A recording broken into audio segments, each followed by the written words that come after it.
कि मैंने तो बस माना दीदी और सुंदरता भरपूर है और इसमें लीला राम की रम्य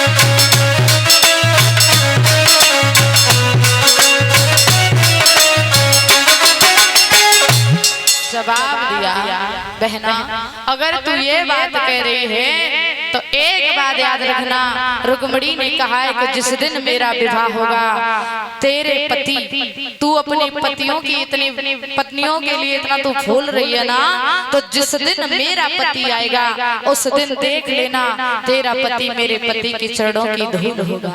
जैसे इतनी बात कही तो जवाब दियो लड़कियों ने कि देख लेंगे जिस दिन तेरे गंगा पार के गोधन आएंगे। ज्यादा मत बोल। इतना कह करके रुक कहा। धीरे धीरे समय व्यतीत हुआ है। एक दिन दादा रुक्मिणी अपने आंगन में गुड्डा और गुड़िया का खेल खेल रही थी। जब मैया ने गुड्डा और गुड़ियों को खेल खेलते हुए रुक्मिणी को देखा तो सोचने लगी है कि मेरी बिटिया शादी के लायक हो गई है, क्यों ना अच्छा सा लड़का देख करके बेटी की शादी कर दी जाए। पास में दासी को बुलायो, जवाब दिया जाकर के मेरे महाराज को लेकर के और बोली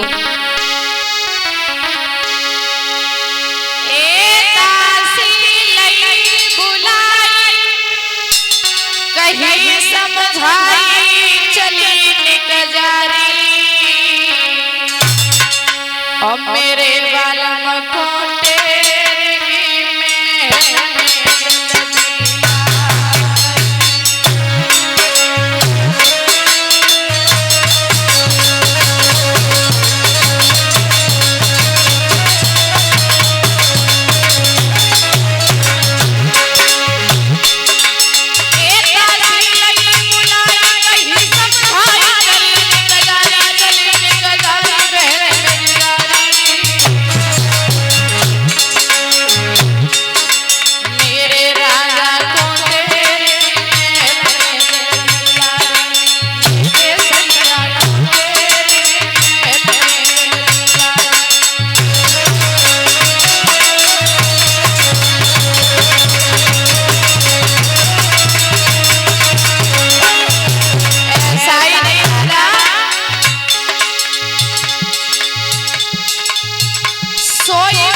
और चटक चुनरिया सर पे डाली भुतिया रबती पान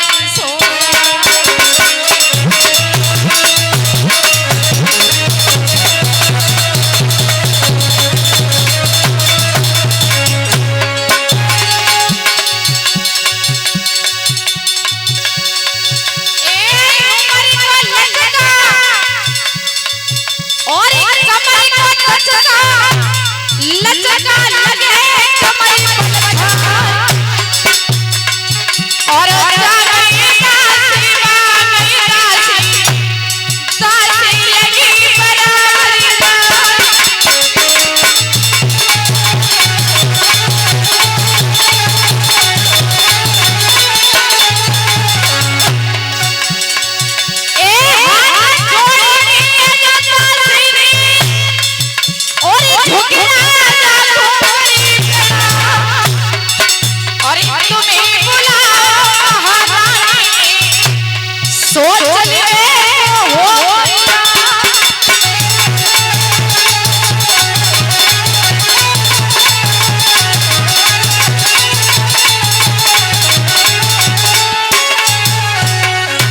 जवाब दिया है दासी से कि जाकर के मेरे महाराज को लेकर के आओ। चली है दासी, पहुंची है जाकर के महाराज भीष्म के पास।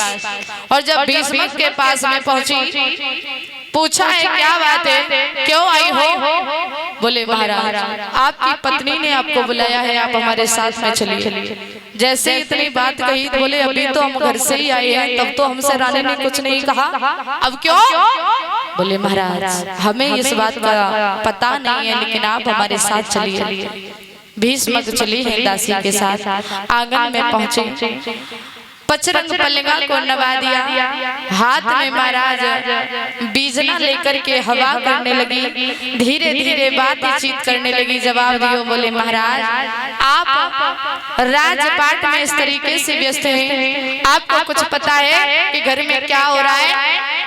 भीष्म कहने लगे क्या बात है रानी, आपने हमसे कुछ कहा नहीं, हमें किसी भी बात की जानकारी नहीं है, बात क्या है बताइए। तो जवाब दियो महाराज हमारी गुड़िया शादी के लायक हो गई, कोई अच्छा सा गुड्डा देख करके बिटिया की शादी कर दो। और दादा मैंने कल परसों भी आपको बताया था कि बेटी अगर शादी के लायक है और आपके पास कुछ देने के लिए नहीं है तो जल्द से जल्द बेटी के पीले हाथ कर दीजिए।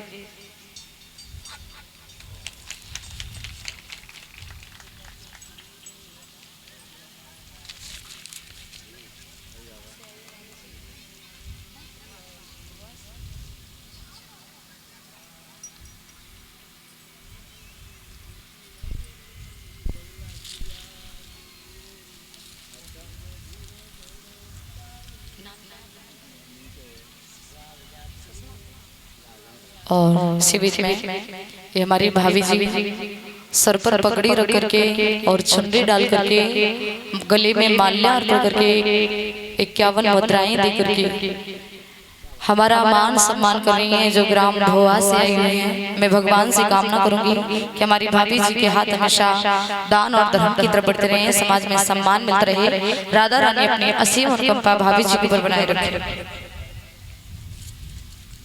जवाब दियो है दादा कि हमारी बिटिया शादी के लायक हो गई और दादा आपके पास कुछ देने के लिए नहीं है, तो आप बेटी की शादी कर दीजिए, क्योंकि ज्यादा दिन तक अगर लाडो घर में रहती है तो माँ बाप देखते हैं, माँ बाप को पाप लगता है। वो बात अलग है कि बेटी पढ़ लिख करके कुछ बनना चाहती है। और बहनाओ आप एक काम करना कि अगर आप पढ़ लिख करके कुछ बनना चाहती हो, सही रास्ते पर चल रही हो तो अच्छी बात है, लेकिन भूल करके भी आप ऐसा काम मत करना।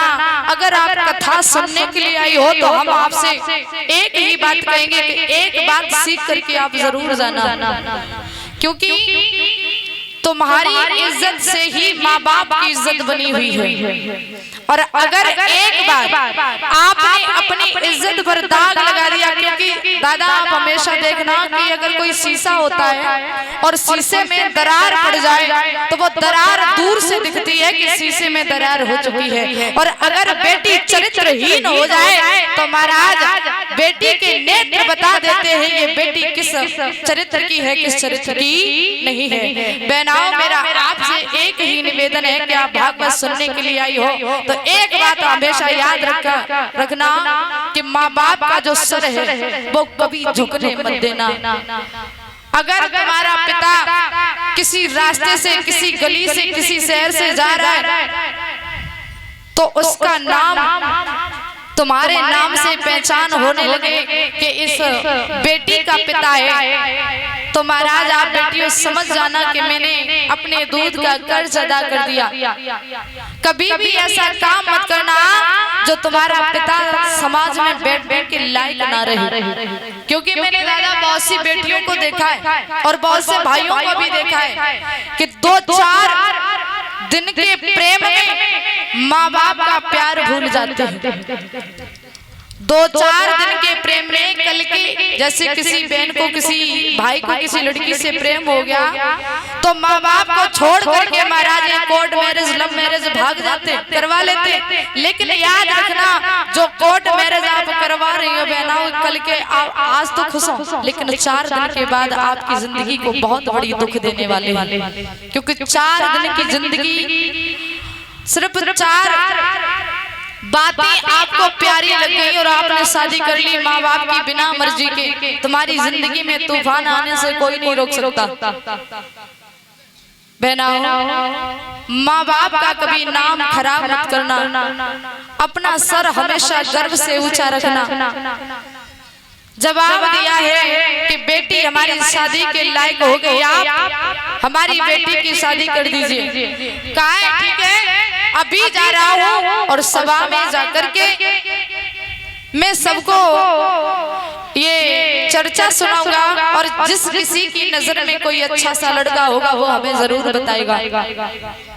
दादा भीष्म लौटे, जाकर के सभा में पहुंचे और सभा में जाकर के कहा है अपने मंत्री को बुलवायो, कहा कि आपकी नजर में कोई सुंदर सा वर हो तो आप हमें बताइए, मैं अपनी बेटी की शादी करना चाहता हूँ। सभा में बहुत से लोग बैठे हुए हैं, तो किसी ने महाराज अर्जुन को बताया, किसी ने भीम को बताया, किसी ने दुर्योधन को बताया, तो किसी ने जरासंध को बताया, लेकिन कोई नाम बता रहा है तब तक कोई दूसरा खड़ा हो जाता है, कहता है ये अच्छा नहीं है, इसके गुण अच्छे नहीं है, इसके आचार विचार अच्छे नहीं है। लेकिन संध्या तक चर्चा चलता है, रुक्मिणी का कहीं रिश्ता तय नहीं हुआ।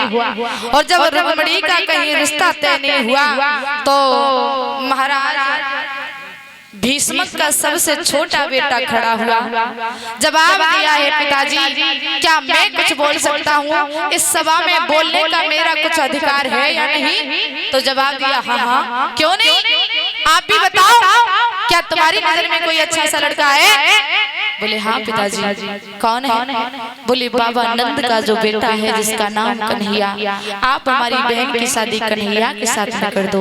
दादा जैसे इतनी बात कही तो भीष्म कहने लगे, अरे बेटा तुमने तो मेरे मुंह की बात छीन ली, ठीक है रिश्ता तय हुआ, मैं अपनी बेटी की शादी कन्हैया के साथ में करेंगे। जैसे इतनी बात कही तब तक महाराज रुकुम आ गया है। रुकुम ने कहा क्या बात है पिताजी, आज इतनी सभा क्यों लगी हुई है, इतनी भीड़ क्यों है? तो भीष्म ने कहा कि तुम्हारी बहन रुक्मिणी का विवाह तय हुआ है। बोले विवाह, मेरी बहन शादी के लायक हो गई? बोले हाँ। बोले फिर कहाँ पर रिश्ता तय किया? बोले बेटा बाबा नंद का जो बेटा है जिसका नाम है कन्हैया, कन्हैया के साथ में रिश्ता तय कर दिया। जैसे ही कन्हैया का नाम सुना दादा रुकुम कहने लगा, पिताजी एक बात बताओ, क्या तुम्हें वही ग्वाल गवार मिला था हमारी बहन का रिश्ता तय करने के लिए? जवाब दिया, रे वो तो माखन चुराने वाला, वन में गाय चराने वाला, वो तो एक ग्वाला है और ग्वाला के साथ में हम अपनी बहन की शादी करेंगे तो वो ग्वालिनी बजेगी। मैं अपनी बहन की शादी उसके साथ में नहीं करेंगे।